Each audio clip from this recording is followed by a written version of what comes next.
For the chapter review, please check your answers. You can change them if you need to. To find the greatest common factor of two numbers, first you have to find the factors. And so we would list the factors. The factors of 14 would be 1 and 14, because 1 times 14 is 14, and 2 and 7. That's it. Factors of 35 will be 1 and 35. 2 doesn't go in, 3 doesn't go in, 4 does not go in, but 5 goes in. 5 and 7. And that looks about it. So the factor they have in common is 7. So the greatest common factor between those, the largest factor they have in common is 7. On the second one, the least common multiples would be going up by. So we would have 5, 10, 15, 20. And these are the ones that we're also using for fractions when we're trying to find common bottom numbers for fractions. So 6, 12, 18, 24, 30.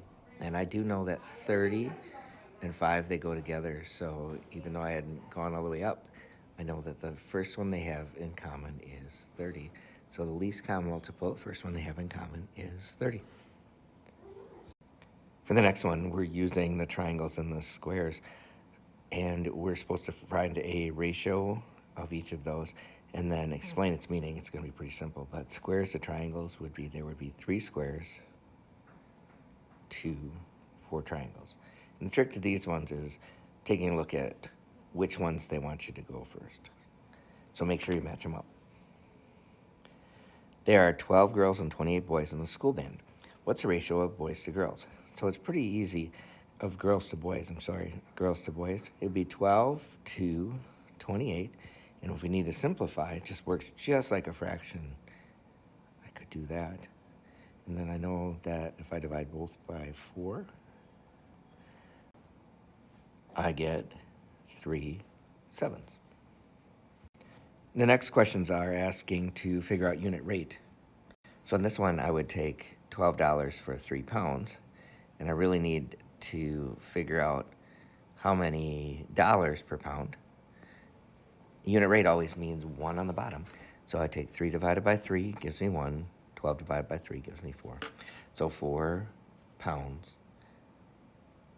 $4 per pound. 160 miles in 4 hours is, we needed to make it in 1 hour. And then you would need to use the units normally, but it's going to be easier for me to do this. I know that 4 divided by 4 is 1, or 1 times 4 equals 4. And I know 160 divided by 4, same as what number times 4 equals 160, and I know it's 40. So we would get 40 miles in every hour. The next one says, Trevor, he's on my hockey team. He read 90 pages in 3 days. How many pages would he have read per day? So 90 pages in 3 days, we need it to be 1 divided by 3 divided by 3. I get 30 pages in 1 day. For the next one, it says, Jasmine bought 10 pounds of oranges for $5. Use the ratio table to find the cost of buying 6 pounds of oranges. Ooh, these numbers don't match up very well. So I'm going to simplify just to help me out.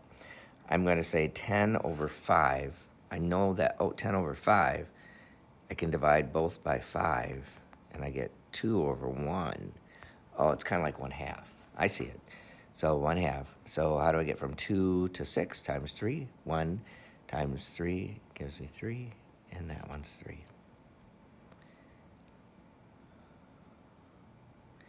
In this one, Kyle bought 5 tickets to the concert for $45. At this rate, how much would 7 tickets cost? Again, not great numbers, so I'm going to simplify. 5/45. I'm going to simplify that. I know 5 goes into both. I get 1/9. And to get from 1 to 7, I multiply by 7. 9 times 7 is 63. So my answer is going to be $63. And that seems to make sense because if 5 cost 45, 7 would cost 63. On this next one, it's just asking, the table shows the amount of money Thomas earned for watching his neighbor's dog. Now we're just graphing the ordered pairs. So pretty easy. We're just running the graph for these. And 0, 0, this is the x, and this is the y. So for this one, this would be x, and this is the y. And this one really should have shown that the number of days is the x, and the amount earned is the y. And the reason for that is usually the bottom one is going to be the time.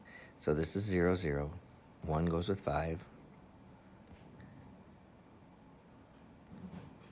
I'm going to go up by 5s.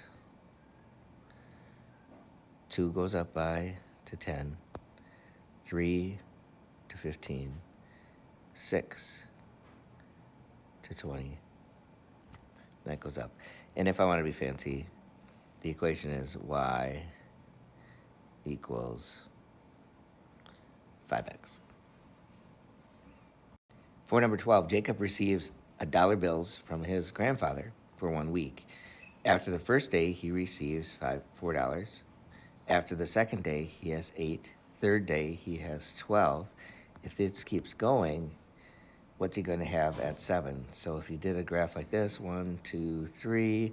If we did a T-table, which I prefer, it'd be 1 and 4, 2 and 8, 3 and 12. And then 7, and obviously we're multiplying by 4, it would be 28.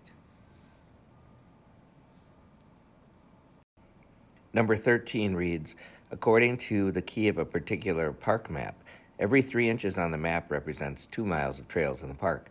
How many inches on the map represent 10 miles on the park trails? You just set this up as a ratio. 3 inches on the map represents 2 miles. If there's 10 miles, you have to relate them. 2 and 10 are the number of miles. How many inches should that be? Times 5 times 5.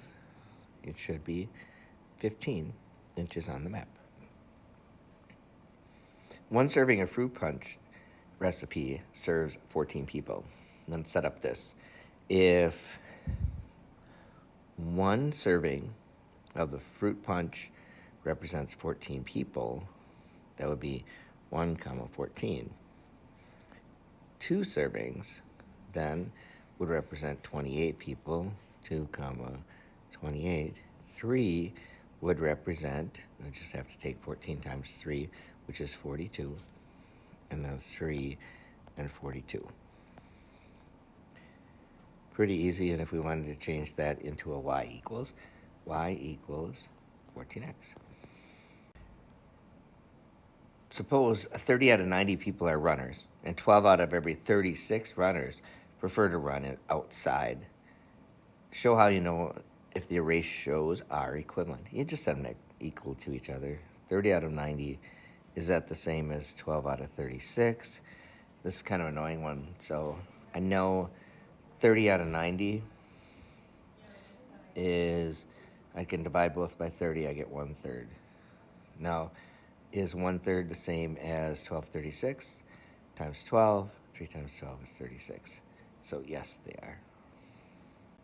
Number 16 says, after working 15 hours, Felix made $300. After working 45 hours, Luke made $900. Are these equivalent fractions, or are these ratios equivalent? It's 15 out of 300. Is that the same as 45 out of 900? Well, I need to simplify one of them to figure that out. Actually, it's not that bad. I know that 15 times 3 is 45. 300 times 3 is at 90. 900? Yes, it is. So yes, these are equivalent. For the final question of the review, you're supposed to finish this graph, and it's not too bad. So you would finish it as, this is 0. So it goes, looks like it's going up by 3s. So 1, 3, 2, 6, 3, 9, 4, 12, 5, 15. It looks like I'm multiplying the x by 3, so that gives me 30. So going up by 3s, y would be 3x. Pretty simple. And then, so 0, 0, it is proportional. 1 and 3, 2 and 6, 3 and 9, and so on. And that equation is y equals 3x.